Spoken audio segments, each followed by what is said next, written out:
Welcome to Burlap Teachers. Enjoy the video. You start by making sure you have Streamlabs and either OBS or Streamlabs OBS running and logged in. That gives you the alert system to capture donations. Next, open the PLS Donate Alert integration inside Streamlabs and select the alerts you want to trigger TTS. Choose a browser-based TTS widget or the built-in Streamlabs text-to-speech option. This becomes the source OBS will render. Once done, copy the widget URL. You'll add it as a browser source in OBS in the next step.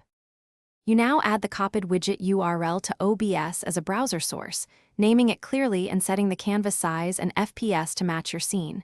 That keeps layout consistent. Make sure the browser source's audio is enabled and routed to the correct audio output. Choose to monitor and output if you want local playback and stream hearing. Then open the widget settings.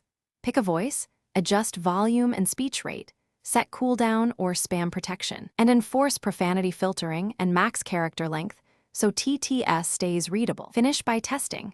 Trigger a preview alert or do a small reel donation to confirm the voice, volume, timing, and scene visibility.